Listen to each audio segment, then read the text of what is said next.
noches. Intentaré hablaros de mi trayectoria profesional como librero, que es una trayectoria que empezó hace 40 años y son 4 décadas en las que el mundo del libro ha cambiado mucho. Creo que hemos pasado de unos años 80, 90, donde el libro había llegado como una especie de momento de esplendor y madurez, donde se habían consolidado las grandes editoriales literarias y también los grandes grupos estaban en planes de expansión y crecimiento. Después un momento, los años 2000, mediados de los primeros 2000, donde entró con insistencia un cuestionamiento sobre el futuro y sobre esta predicción así con tanta fuerza de que teníamos que migrar todos hacia un mundo digital o estábamos condenados a desaparecer porque el papel como tecnología era una tecnología caduca y que iba a ser sustituida por otra, hasta primero la sorpresa porque esto no se produjo y que por tanto el papel resistió a pesar de tantas premoniciones, pero dándonos cuenta que entramos en un momento en el que, en una situación no para nada esperada ni predicha hace 10, 15 años, de pronto el comercio digital y el gigante del comercio digital se impone como el gran protagonista del nuevo contexto en el mundo del libro. Es decir, que yo he vivido toda la transformación de un mundo del libro antes de Internet, un mundo del libro con los primeros tiempos de Internet y un mundo del libro pues, donde ahora el comercio online pues, se impone como pues, la vía mayoritaria para la compra y venta de libros, ¿no? Yo empecé a trabajar hace, pues, como decía, hace 40 años, en un momento en el que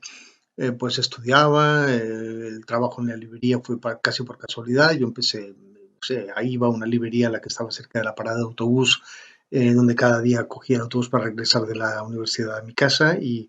entraba a ojear libros, a pasar un rato en la librería y me gustaba bastante ojear y ver las novedades. No podía comprar todas las que me hubiera gustado, o compraba realmente pocas, pero me la pasaba bien mirando. Y tan familiar era en esa librería que un día el encargado me propuso trabajo y empecé a trabajar como ayudante del librero, sin pensar que eso fuese o que fuese a llegar a ser el oficio al que me dedicaría durante los próximos años. Pero así fue. En el cómo pasa uno de ser una especie de aficionado que le va bien un trabajo por horas para complementar sus ingresos a convertirse en un profesional del oficio, pues creo que está esa evolución en la que muchos de nosotros hemos pasado y que reúne las características de lo que un librero tiene de específico, de propio. Si por un lado entra motivado por una pasión por la lectura, una pasión por el libro, por el otro acaba dándose cuenta que necesita unas competencias técnico-comerciales, empresariales, que quizás no es lo que le motivan, pero que es lo que le permiten salir o hacer su trabajo de forma profesional. Y en este equilibrio entre las dos tensiones, es decir, el saber leer y el pasión por la lectura y el saber contar y la necesidad o la obligación por la buena economía, pues está la clave de que realmente consigas construir un buen oficio como librero, ¿no?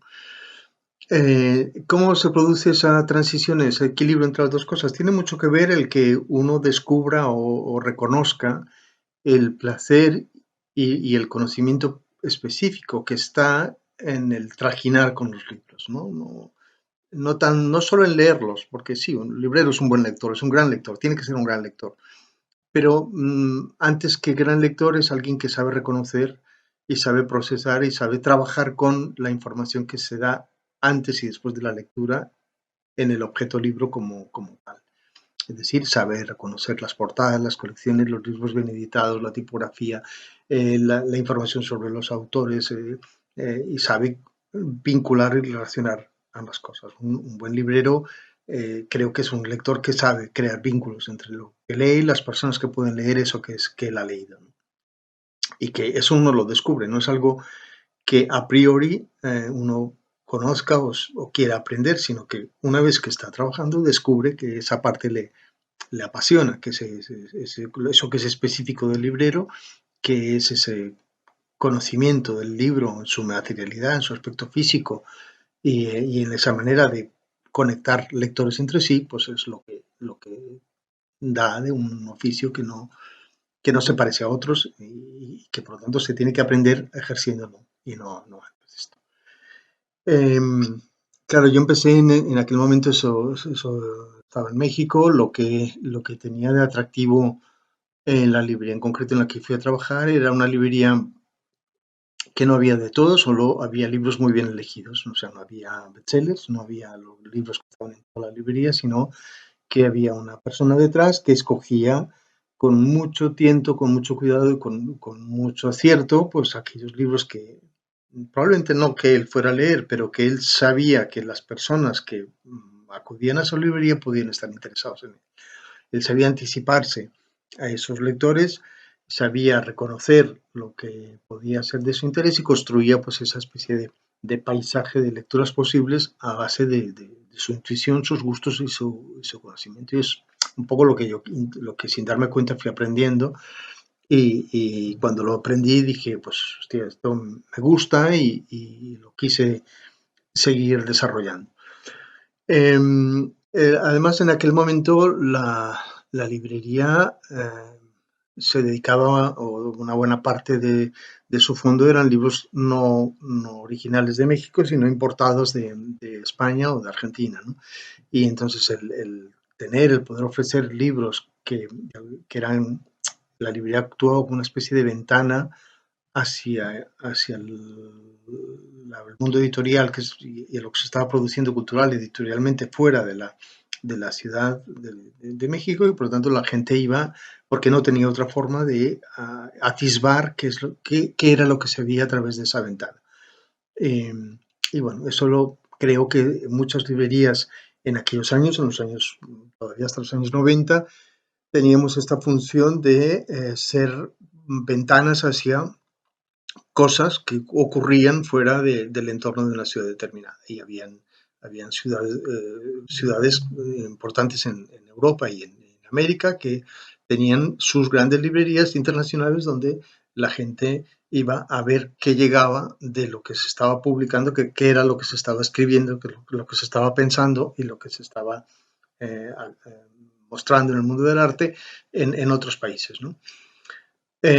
Con esta idea, pues yo fui desarrollando mi trabajo y cuando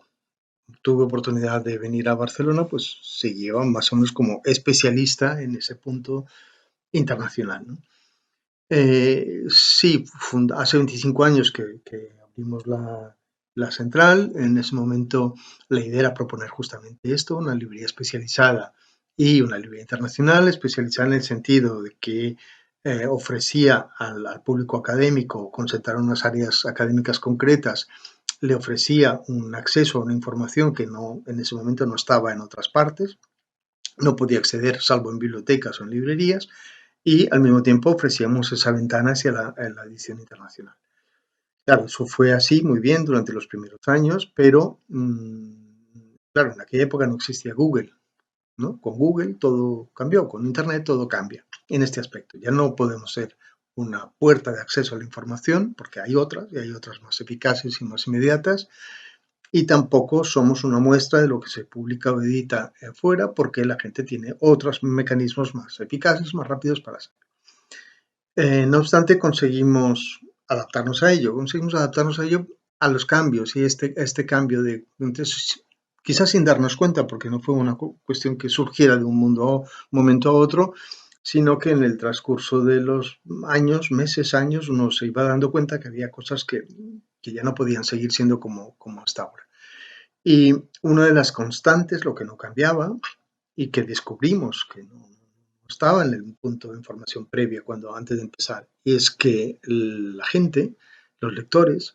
establecen una relación afectiva muy clara, muy fuerte, muy intensa con el lugar donde compran los libros, ¿no? El lugar donde descubren nuevos libros, descubren nuevas lecturas, y que si ese lugar consiguen hacerlo propio, deja de ser un lugar solo público para ser un lugar medio público, medio privado, porque lo hacen familiar, porque se mueven en él como si estuvieran en su propia casa, lo reconocen y lo disfrutan como parte de su vida cotidiana, ese vínculo permanece y continúa. Y de allí que digamos, cambio, nuestro pivote para poder evolucionar y para poder adaptarnos a lo que estábamos viendo que cambiaba era justamente mantener viva esta relación de los libreros con la librería como espacio que es público, que es privado, que es público a la vez. De allí que lo más importante es hacer que la librería fuera un espacio pues, hermoso, agradable, acogedor, familiar, cálido, etc. Luego sí, fueron años, los años 90 sobre todo, donde parecía que era fácil crecer, era fácil emprender nuevos proyectos. Uno estaba convencido de que a base de empeño y mucho trabajo, pues las cosas saldrían bien. Y no era así, no era tan fácil. Nosotros cometimos muchos errores porque emprendimos demasiados proyectos a la vez. Quisimos ser editores, quisimos abrir 1, 2, 3, 7 librerías. Algunas las hemos tenido que cerrar. No, está claro que no todo era posible ni que sobre todo que no contábamos con los recursos financieros que hubieran sido necesarios para poder hacerlo y tuvimos que recular y concentrarnos en lo que hay. Creo que esto nos da también la lección, la conclusión de estos errores es que hay una dimensión fundamental que tiene que ver con lo que decía al principio en nuestro trabajo, que es esta dimensión humana que no se puede perder y en la que siempre la base está en que somos lectores, que estamos hablando a otros lectores, que lo nuestro es crear ese vínculo de lector a lector, que es un vínculo personal a base de la confianza, a base de compartir y de aprender unos de otros, y que este vínculo profesional hecho por personas que sienten esta misma pasión no se puede hacer crecer así espontáneamente, no es esto que los economistas llaman un valor escalable, un activo escalable, dice que yo multiplique por 4 y tenga 4 veces más esta capacidad. La capacidad está asociada a las personas, está vinculada a las personas y las personas son como son, con sus carencias, sus problemas, sus afinidades, sus fobias y por lo tanto cualquier cosa que uno construye en esta dimensión pues tiene que estar o depende de mantener el nivel, en la escala en la que lo humano pueda ser protagonista, porque lo nuestro no es fácilmente robotizable ni convertible en algoritmo, justamente todo lo contrario. Y eso es lo que la sorpresa o la conclusión es que sí, estamos en un contexto en el que hay un gran gigante que domina más del 45-50% del mercado de la venta de libros, pero subsisten y subsistiremos libreros que estamos en la base de todo nuestro trabajo, está esa capacidad de compartir lecturas, de leer privilegiadamente porque leemos antes que otros para poder decir a esos otros que nos ha gustado esa lectura y que queremos compartir esa lectura y queremos propagar esa lectura. Y que esta dimensión humana es intransferible y es la base de lo nuestro. O sea, hoy se reconoce que la librería, en cuanto sepa mantener ese factor de proximidad, de cercanía, de contacto personal, de contacto humano y de de dimensión de lector a lector, pues la librería está segura. Allí donde quiera estandarizarse y despersonalizarse y deshumanizarse, bueno, eso siempre lo harán mejor las máquinas y ahí quizás tiene su tarea perdida. Al final, pues creo que esta es la gran conclusión después de todo este tiempo y en esto es donde creemos que está la base para poder resistir a los envites.